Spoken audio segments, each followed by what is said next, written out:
Welcome back to the Wave Podcast. My name is Omar Muhammad, helping you improve and progress in business and in life. And we're back. This is season number 2 for the Wave Podcast. Last season, we just interviewed everything and everybody who was a veteran entrepreneur, and we'll do that too this season as well. However, we added a new component, and that new component is all about women veteran entrepreneurs of color, as well as women of color who are seeking government contracting. So throughout this whole 12-part series, we'll have a session on certifications, capability statements, access to capital, growing your business through building capacity, mentor protege, you name it. So we'll have 12 different sessions on that. But today we're going to focus on certification. So let me kind of back up and say that the Wave Podcast is brought to you by Truist Bank. Definitely want to thank them for supporting this effort. And without further ado, we're going to jump right into it. So my job is to facilitate, and I'm going to disappear. I'm going to let the women talk about business. So I'll be on mute. You won't be able to hear or, well, you see my picture, but you won't be able to hear or see me. So without further ado, tonight's session is all about certification. And I want to bring to the forefront. Oh, let me kind of back up to tell you kind of the format of this. I'm kind of jumping ahead because I really want to hear what these ladies have to say. So the format this season is all about having 3, but we have 2 today. So we normally will have somebody from a government or corporate agency, a seasoned entrepreneur, and a newbie entrepreneur. So playing the seasoned entrepreneur, we have Sonia Hobson of Sage Services Group. Hey, Sonia.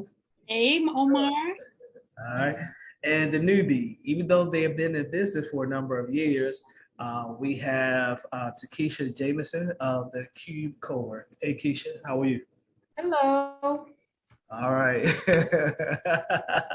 So we're going to have some great dialogue around certification. And with that, you know who the audience, you know who the speakers are, and you know the topic, and I'm going to disappear. Have a good session. Okay. So should I introduce my Yeah. give a little background? Okay.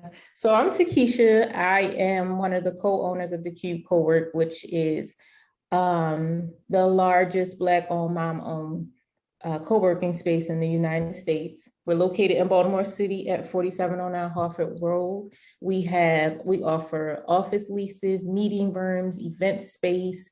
We have babysitting services for our members. So it's a plethora of things that we offer here at the Cube. We've been in business for 5.5 years. We just moved to this larger space a year ago, April of 2021. So, we're thriving and we are looking to be certified, MBE, SBE, just need to get like some more clarification on the steps and the process of getting that done. All right, Takesha, it is nice to meet you. I'm Sonia Hobson. My company is Sage Services Group, LLC. We're located in Bowie, Maryland. And this past May, we just celebrated 12 years of being in business. And most of those years we have been certified by one or more entities. We're a government contracting firm, and our primary focus is project management and change management in the aerospace arena. And we also do work around training. We do work in like human capital organizational development. And clients include NASA, NOAA, Department of State. We are doing a project now with a commercial organization supporting an OSHA mission. So got a real wide variety of work. And so when you're talking about certification, what has motivated you and your co-founders to start thinking about the certification process? I think from my understanding, I did like a whole workshop, took a workshop on the certification process and everything. And I was still a little unsure of the process. Mm-hmm. But the reason for certification is to get more grants and things from like the state and, you know, the city, because we have to be certified to be eligible for a lot of different programs and stuff. And we're just trying to, you know, step up to make sure that we're eligible for everything that we should be and can be eligible for. Okay. Well, I'm glad you had an answer for that, because a lot of times when I meet new companies, and I've been doing some work with Omar through the Women's Business Center. We also had a grant sponsored by Truist to help women of color businesses get certified. And so of all means, after this, you and I are going to be working together. But we were meeting a lot of companies who did not necessarily have a why. You know, they went to a workshop, they heard certification was great. And when you meet with them to ask them why, well, the workshop said it was going to be good. And I was like, well, what are you selling? And what are your services? And you hear people talk about, you know, almost $600 billion that the federal government spends every year with certified businesses, what that the federal government spends. And then people hear that you need to be certified to get at that work. But the key is, are they buying what you're selling? And you all are talking about space. You have trainings I know you provide. There's a business support and other things that you used to provide for moms as entrepreneurs. And we just, you know, so there are some things in terms of grants and contracts that are available with regard to certification. And when I'm talking to businesses about getting certified, so our company we are certified as a woman-owned small business at the federal level. We're also certified as an economically disadvantaged woman-owned business, which means your net worth is below a certain threshold. So we hold those at the Fed level, and we are also, by the federal standards, considered a small disadvantaged business. In the state levels and county levels, we are MBE, Minority Business Enterprise, and DBE, Disadvantaged Business Enterprise, certified by the state of Maryland, the state of Virginia, Georgia, I'm missing one, North Carolina. And then as a resident of Prince George's County, we're DBE certified here in Prince George's County. And then we have what you call these reciprocity agreements with WSSC, which is a Washington Suburban Sanitation Commission, which is the water company for Prince George's and Montgomery County, as well as WMATA, which is Metro, that covers DC. And I know I'm leaving somebody out because we keep a roster of those. So first order of business, as always, is to make sure that whatever you're getting certified in, keep track of it all. So I like to tell the women that, so when you're thinking about certification, first thing, the easiest thing is create yourself a folder and call that M.MBE. Okay. But it's so many. I know you listed several. So, because I knew about the SBE, the MBE, and I think recently I was just reading an email about DBE. So how? Because it's like when you go on to apply, it's like a website and it tells you everything you need. I think that was a little overwhelming for me. They wanted, you wanted so much, but I'm like, okay, we have to make sure you have all this, because I think we tried it before, like our first year. And I think me and my business partner both got a little, like just a little overwhelmed. I was like, okay, we'll do that later. And now it's 5 years later, 6 years later, and we still haven't done it. So I'm just trying to make sure, like on this go around, that we make sure that we apply for all the certifications that we are eligible for, and that we have all the information or documents that is, required to get certified. And I just want to know, I think I really need to know, to start off, what we are eligible for to be certified in.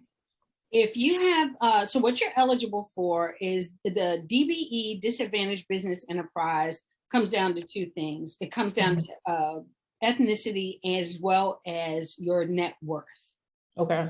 So, and the Minority Business Enterprise certification, as you can plainly understand, it does focus on the minority component. Do you belong to any of the specific minority groups that are outlined on? And I'm just going to talk about Maryland Department of Transportation's MBE contract certification process from this point out, to keep it simple.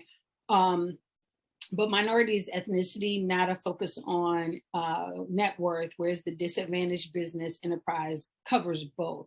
And typically when you apply, and I don't want to leave this out because I don't want anybody to get to oh man, you forgot about this one. There is one for airport concessionaires. So if you were thinking about doing business in the airports or with the airports, I was on a workshop last week where they emphasized, hey, what harm does it do to do that one? Because if you're going to be a consultant in the airport, or if you're going to have a kiosk, or if you're going to be somehow interfacing with them, the ACDBE is also critically important. But Maryland has done a good job of making it one application. Yeah, I noticed that. And it's one application and you fill it all out. The first order of business is that you have to be a for-profit business. Okay. Not going to get into why they distinguish it, but you have to be a for-profit business. And then the application itself is like 7 or 8 pages. The critical thing about the application is they want to ensure that you as minority or as a woman or as any ethnicity, you are the people that are making the decisions. So you'll see the same question asked like 3 or 4 different ways. Hey, who's in control? How much of what you do are in control? Are you 100%? Are you 90%? Are you whatever percentage levels? And then they'll ask, well, who manages the money? Who hires people? Who does this? And by the time you get to the 3rd or 4th page, you're like, I've answered this question 100 times.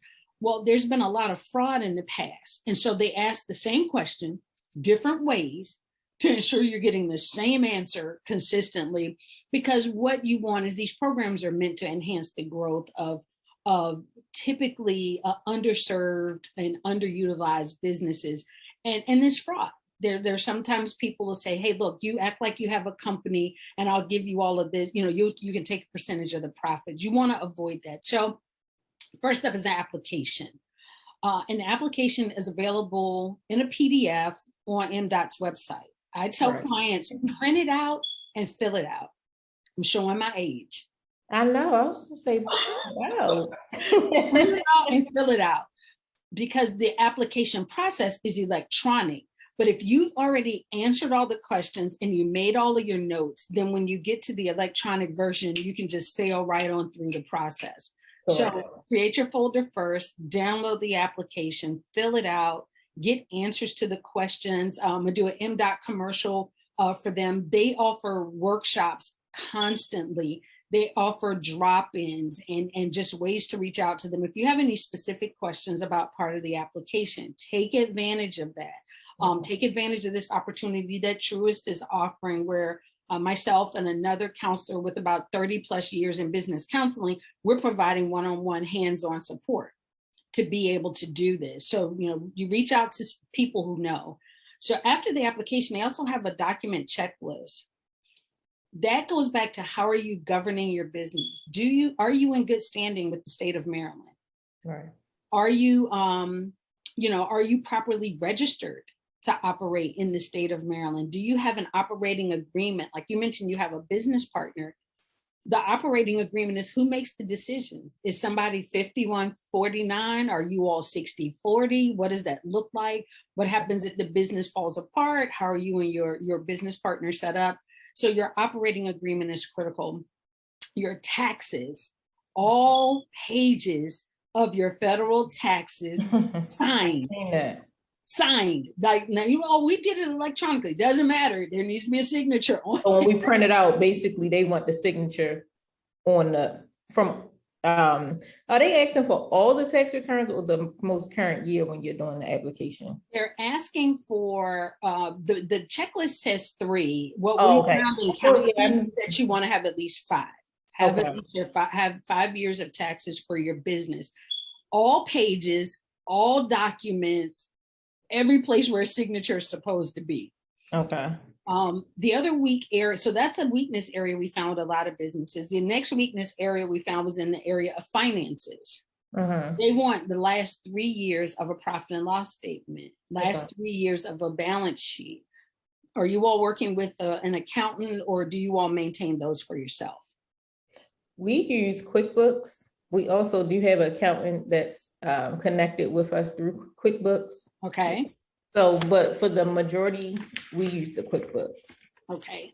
So if you were to apply, let's say you're applying for certification today, you need your end of year profit and loss statement and balance sheet for 2019, 2020, and 2021. Right. You will also need to have ready a profit and loss and balance sheet that covers you from January 22 up until maybe the end of the month of prior to when you're going to apply, because most of us close out our books every month. Talk to your accountant. No, they're not looking for magical numbers. I know other people are going to be watching this later. They're not looking for magical numbers. They're not looking to see that you're excessively profitable. What they want to know is, do you have a grasp on the finances of your business? Because most businesses go out of business because they don't know what their numbers are. So the fact that you guys have that, that's kudos to you all. Some of the other things they ask for have to do with who owns the materials and the location for where you work. Okay. You all have a building. If you own it, then you need to have the deed. If you don't own it and you're leasing it, you need to have a copy of your lease. Right. And the people that you said on the application that were in charge need to be the same people who signed for the lease. Right. Again, the fraud thing is you could say you have the business and you've got Joe Schmo's name as the person who owns the lease for the space who has the lease. Well, then who's running that? And why wasn't Joe Schmo talked about over here as an owner? Because they have a vested interest. All of those kinds of things. So basically everything needs to match. Everything needs to match. If you have equipment, like if you say you have a co-share space, and you offer computer use, you need to be able to list the computers. If you all were doing transport, you have a trucking company, or you have something that you're offering a cab, or you're doing transporting of students, you need to be able to list every individual, every vehicle with every VIN number. How much do you owe on it? Do you pay for it? And then there needs to be a copy of the titles that are attached to your application to show what was I saying earlier? That they match. Who's in charge? They own the equipment. Right. And so those are the types of things that they ask for. And the last part is they want to know, are you operational? Mm-hmm. They ask, what were your three biggest contracts that you had? Not sure if you all if you're providing contracted services, then you would grab one of those. You have lease space. So your contracts are the leases that people are paying. Okay, that's what I was about to ask you. So we would have to provide the lease of the tenants that that lease the offices. Yep. Those are your contracts. They're showing your revenue. So they ask for your three largest in the past, I think like 3 to 5 years.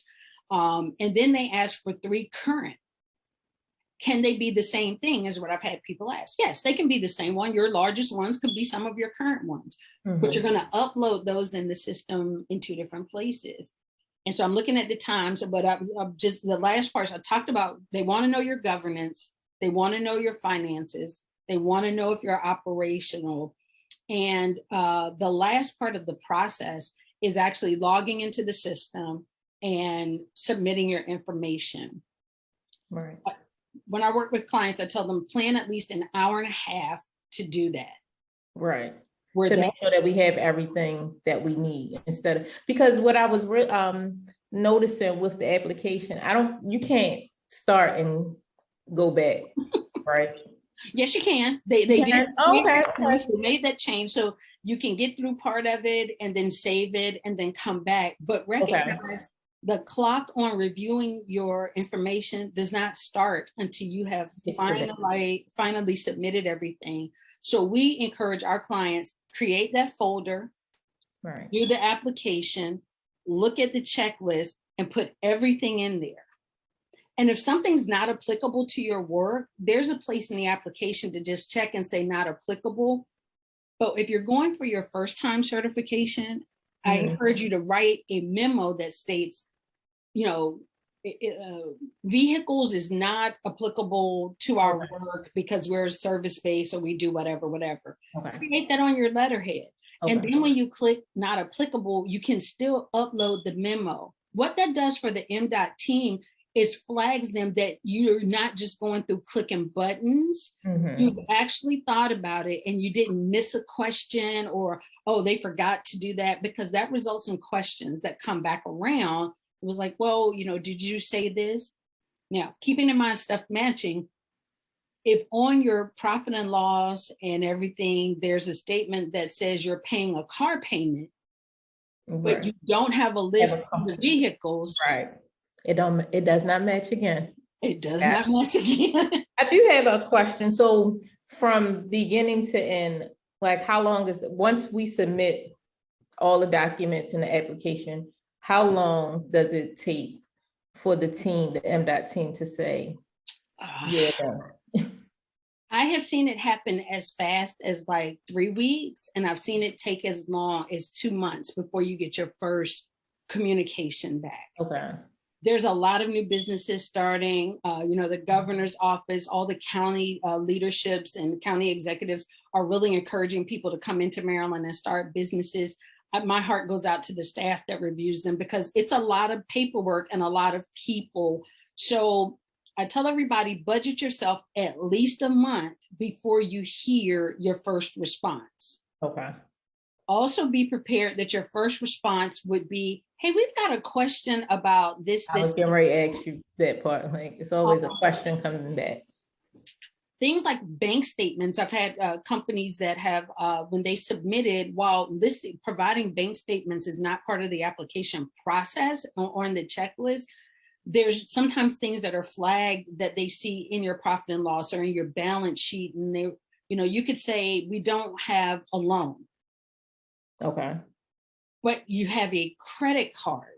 Right. So they're going to say, well, can you send us a copy of the statement for the credit card? Because we want to know who's on it and who owns it. Okay. So it's whatever your documentation here, there's always some verifying data that needs to match that. So that's, I give them at least a month before you hear anything. And then whenever you get a question from them, read it in its totality and ask questions so that you can hurry up and get them a response, but you want to answer the question that's being asked. Correct. And providing them the document that needs to be provided. So reach out to their office and say, hey, I got this response. I think this is what you're looking for. Can you please help me? Right, and it cuts down on the back and forth. Definitely cuts down. Then the last question most people typically ask was like, well, Sonia, how long does it take me to get certified? Again, they're swamped. So right. Once you hear that, the steps are you do your application. Someone will respond to you if they have any questions. Then they'll set up for a site visit. Well, what if I work at home and my company's out of my house? That's fine. When I got my business certified, we didn't have an office. They came here and sat at my kitchen table. Okay. So now I think they're doing them virtually, so they're not showing up at people's kitchen tables. But they want to know this space that you're calling your business, what is it really? So I tell people, if you're used to working out of a Panera Bread and they want to set up their visit with you, please be wherever your business is. Okay. Not to give, Panera a commercial break, but that's, how we do when we do business. And so that between when they do their site visit to the final certification, again, it takes the whole process from beginning to end can take, 3 months, 6 months, 8 months, but it gets shorter the more detailed you are and the more thorough you are in your application process. You really save yourself some time. You save the staff in the office a lot of times, if just to get all of your information together in one place. So yeah, I'd love to sit down, and I know we're going to run out of time here, but love to talk to you some more about what you guys need. And guess what? We probably call you, email you, text you, just so because I'm big on like, just getting it down. So like you said, it's not a lot of back and forth. So I just want to make sure that we have everything that we're supposed to have, make sure I'm doing, submitting the correct things and, responding timely, because like I said, the first time we tried to do it, we just put it to the wayside, and now we really need it now. Okay. Omar, in 10 seconds, everything I've told you for MDOT, you'll need that if you want reciprocity in another state for MBE certification. And much of that is the same information you'll need for the women-owned and the economically disadvantaged women-owned on the federal level. The same thing you'll need for the 8A business development program sponsored by the Fed. A little bit different if you're going to be hub zone, historically underutilized in the federal, and definitely it's a little bit different than the veterans certification. But everything I gave you will get you through at least 3 of the federal certs that you would need to be able to show proof for. And that's why it's important to put it all in one folder for each one so that you don't have to recreate and save documents multiple times. Got it. I appreciate the insight and the education. And like I said, we'll definitely be reaching out.